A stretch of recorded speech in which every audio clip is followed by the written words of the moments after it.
जगत तो तात कहवातो तो अटाणे आ सरकारी जगत तो दास कर नाख्यो। ખેડૂત આજે કાયમી પાયમાલ થતો જાય तो जगतना खेडूत आ रीते कायम रखडતું જ રહેવાનું, રિઝલ્ટતું જ રહેવાનું। 3 લાખ સુધીના પાક ધિરાણ છે માફ કરો તો આવનારા સમયમાં અમારા દીકરાની ફી ભરી શકીએ।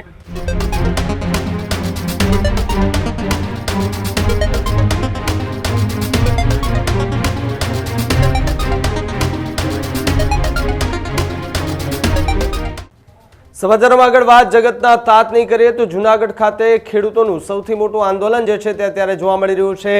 હવામાન નિષ્ણાંત પરેશ ગોસ્વામીની ઉપસ્થિતિમાં આ આંદોલન જે છે તે જોવા મળી રહ્યું છે। જૂનાગઢમાં ખેડૂતોના હક માટે મોટું સંમેલન જે છે આમ તો યોજાયું છે। કિસાન સહકાર સમિતિનું આ મોટું સંમેલન યોજાયું છે। મોટી સંખ્યામાં ખેડૂતો પણ આ સંમેલનમાં જોડાયા છે। પાક વીમો મગફળીથી ખરીદી આ મુદ્દે આ સંમેલન જે છે તેનું આયોજન કરવામાં આવ્યું છે। આંદોલન સ્વરૂપે આ સંમેલન જે છે તે યોજાયું છે।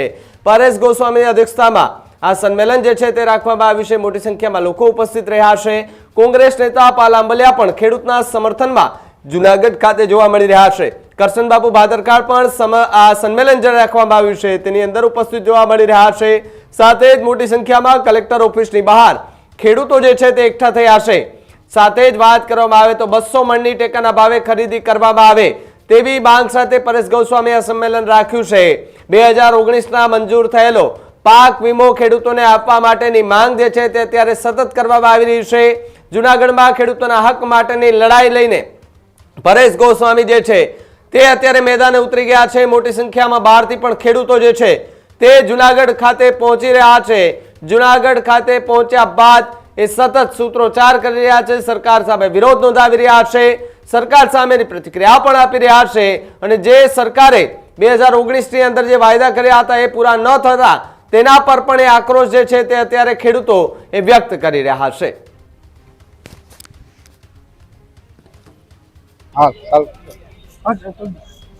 आ जगत तो खेडो जगत तो तात कहवातो तो अटाणे आ सरकारी जगत तो दास कर नाख्यो। खरेखर दास थई गया छे। तो ज्यारे खेडू बीज वावे त्यारे मुंडो पड़े अने खेडू ज्यारे दिवाળી ઉપર મોલ તૈયાર કરે ત્યારે આવે ગુંડો એટલે વેપારી। એ બધા ગુંડા કહેવાય। તો જગતના ખેડૂતને આ રીતે કાયમ રખડતું જ રહેવાનું, રિઝલ્ટતું જ રહેવાનું।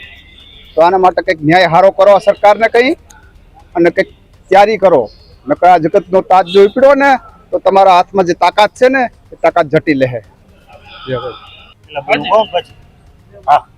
મારું ગામ બોરિયા, જામકણો તાલુકો, જિલ્લો રાજકોટ। નામ કારાભાઈ ગુંધાણી। આજે ગૌસ્વામીએ ખેડૂત આંદોલન વિશે હારે જેમત ઉપાડી છે અને આ કરવું જોઈએ। ખેડૂત આજે કાયમી પાયમાલ થતો જાય।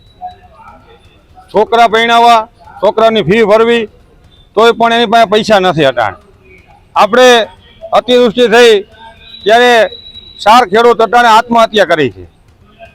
તો મૂંગી બેરી સરકાર એની વિશે કોઈ નેતા કે ધારાસભ્ય, સંસદ સભ્ય કોઈ ગયા કે ભાઈ તને શું વેદના હતી? કોઈને માવતર પાસે કે એના વાયેલા ફેમિલી પાસે કોઈ ગયા કે ભાઈ આ કેમ આ બહેનું શું છે? પણ ભાજપ સરકાર આજે ખેડૂતને પાયમાલ કરવા નીકળી ગઈ છે। આજે આ થવું ન જોઈએ। તમને 30 વર્ષીય શાસનમાં બેહી રહ્યા છે છતાંય ખેડૂતની તમે વેદના નથી જોતા। આજે તમે ઘરેણાનો ભાવ જુઓ, ગમે એ વસ્તુનો ભાવ જુઓ, બિયારણ, ખાતર, દવા, ગમે એ વસ્તુના જીએસટી તમે નાખી દીધું। ખેડૂતને ક્યાં જાવ? આજે અમે ધાન પેદા કરી અને તમે બધાય ખાવ છો તો તમને ન ખબર પડે કે ભારતના નેતા, ખેડૂતના નેતા છે એ સરકારને કહું છું કે ખેડૂતને વારે આવે એવી મારી વાત કહી। જય જવાન, જય કિસાન। તમારું નામ? મારું નામ મોનિકભાઈ પરમાર, ગામ ખમીદાણા, તાલુકો કેશોદ। આંદોલન જે ખેડૂતોની જે મુશ્કેલી છે અટાણે મજબૂરી, આમ તો મજબૂરી કહેવાય ખેડૂતોની કે ઉપરથી સરકાર અટાણે કોઈ જાતનો ભાવ આપે નહીં અને લોલીપોપો આપે છે। અને ખેડૂતો જે આજે મજબૂરી જો પોતાના કામ ધંધા છોડી અને જો અહીંયા આવવું પડતું હોય સ્વભાવમાં અને એના હક માટે તો આ બહુ અતિ ગંભીર કહેવાય। એમ હું કરશન સોલંકી ખેડૂત પુત્ર, મારું બામણાસા ગેડ ગામ છે. હર હંમેશ ખેડૂતની ચિંતા લઈ અને કાયમી મારા દિલની અંદર એક ખેડૂત પુત્ર તરીકે એક મને ભાવના છે કે આમાં ગુજરાતના કે સમગ્ર દેશના ખેડૂતનો વાક શું છે. ખેતી કરવી જ્યારે ખેડૂત એક કુદરતી માવઠાના હિસાબે 100% પાક નુકસાન બનતા સરકાર પાસે એક સારી અપેક્ષા હતી. સરકાર એક માય બાપ કહેવાય, તો સરકારને એવું એક સમગ્ર ગુજરાતના ખેડૂતે એની પાસે માંગણી કરી કે અમને 3 લાખ સુધીના પાક ધિરાણ છે એ માફ કરો, તો આવનારા સમયમાં અમારા દીકરાની ફી ભરી શકીએ, અમારી દીકરીનો કરિયાવર કરી શકીએ. આવી અપેક્ષા લઈને જ્યારે ખેડૂતો બેઠા હતા ત્યારે આ કરદાર સરકારે એક ઐતિહાસિક પેકેજ, એ લોકો એવું કહે કે ઐતિહાસિક પેકેજ છે. ઐતિહાસિક પેકેજ નથી. 10,000 કરોડ રૂપિયા એટલે 1 વીઘે 3500 રૂપિયા. તો માનો કે જેની પાસે 50 વીઘા જમીન હોય તો એને 50 વીઘામાં પણ વરસાદ થયો, 50 વીઘાની માં માંડવી પડી, તો 50 વીઘાની જમીનમાં પણ એને 44,000 રૂપિયા એક લોલીપોપ સરકારે આપી. એનો જવાબ 100% ગુજરાતના ખેડૂતો 2027માં આથી પણ ઐતિહાસિક પેકેજ ખેડૂતો તૈયાર કરે અને આવનારા સમયમાં આ કરદાર સરકારને 100% જવાબ આપશે.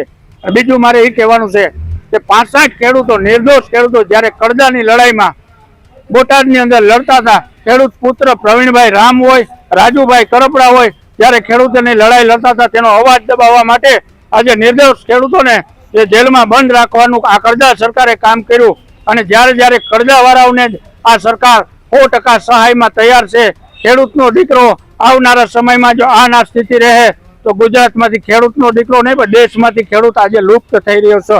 આવનારા સમયમાં ખેતી પ્રધાન દેશ છે, આ દેશની અંદર આની મોટી અસર આવશે જો સરકાર આમાં કોઈ પણ પગલાં નહીં લે તો. જય હિન્દ, જય ભારત.